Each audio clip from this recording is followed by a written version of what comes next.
I was a police officer. I think I witnessed an actual curse.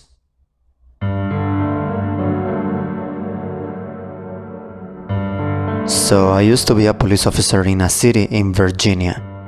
This is one upscale neighborhood in our city with very nice homes. I was always told stories when I was a new officer that there was a doctor who used to live in one of the homes.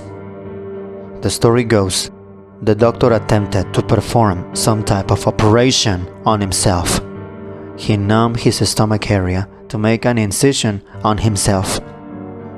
But since he couldn't feel it, he accidentally cut far too deep and large and accidentally disemboweled himself. When officers and paramedics arrived, he was found barely alive, holding his own intestines, and ultimately died. Fast forward, I was assigned a call about a young female who was found dead by her older sister.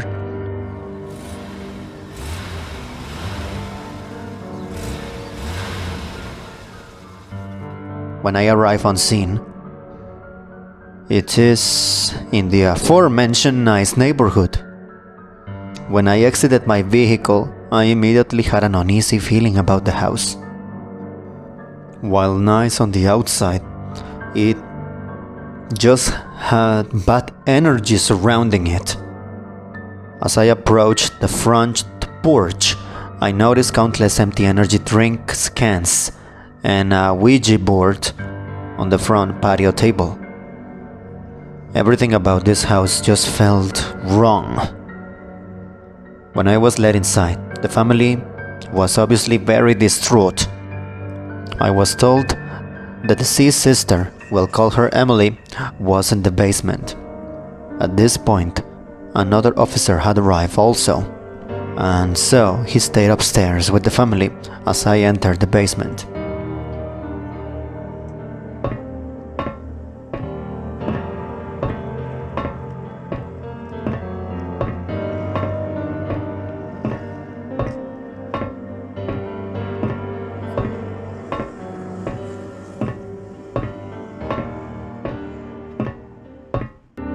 The basement was unfinished, and it was fairly dark, minus 2 pull-string light bulbs, one on each side of the basement.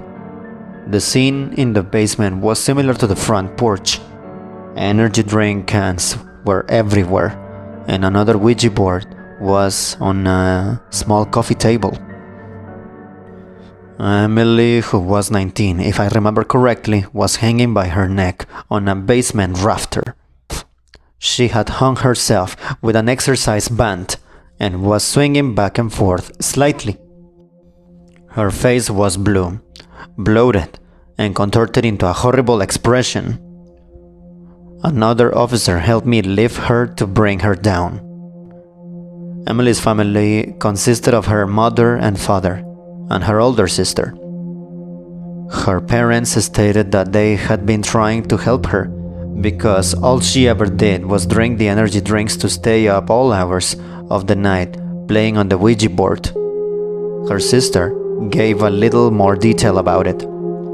Being sisters, she stated that they were very close and told each other everything. Her older sister said Emily indeed had been obsessed with the Ouija board, drinking energy drinks to stay up all night and talk to what she believed was her boyfriend, who was dead. Her sister stated Emily had been saying that her boyfriend was begging for her to come join him in the afterlife, and so she believed that's why she did what she did. Now, let me reiterate, this house felt wrong. Everything felt bad, and I had a very uneasy, sick feeling being in the basement, and not because of the dead body, which wasn't my first. This is a call that really messed with me for a while.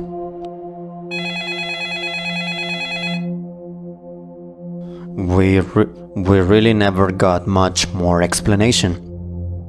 And as cops, you kinda just have to move on to the next call.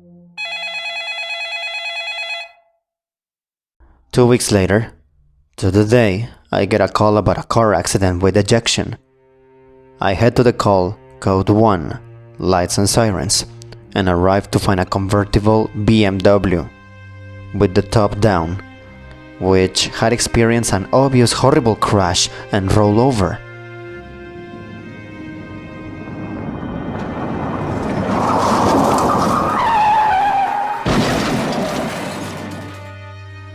It was sitting on its wheels, and in the driver's seat was a woman who clearly had a broken neck, as her head way almost all the way turned around.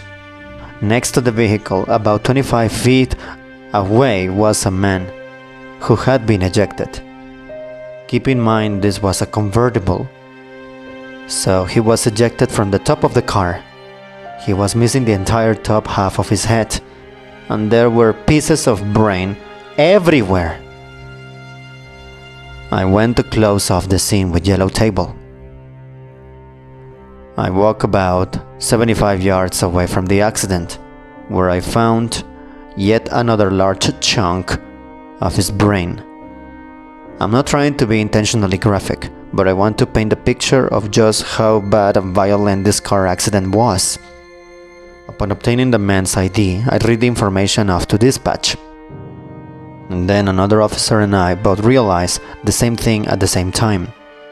The two people were Emily's parents, who 2 weeks to the day just died in a horrible way.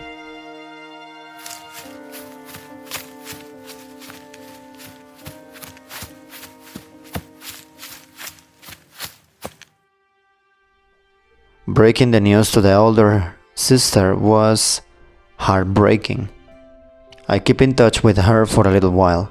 She had inherited her parents' estate and all of the life insurance money. She ended up selling off everything and buying a different house to try and start over and repair her broken life. However, it doesn't end there.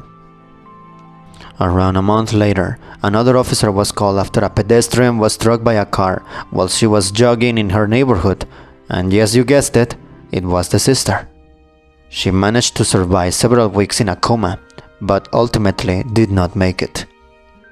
If you're wondering why the story about the doctor is relevant, the house that Emily killed herself in was the same house the doctor lived in.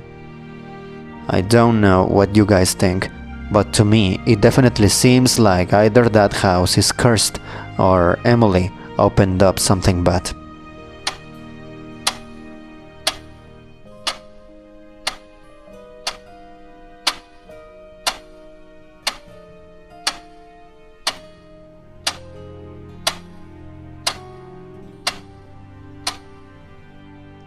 That was a few years ago now, and I am no longer a police officer.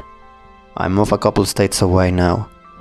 Twice now, I have found 2 different Ouija board planchettes on the sidewalk when going to check my mail. I never touch them, and usually I use a stick or something to push them into the storm drain.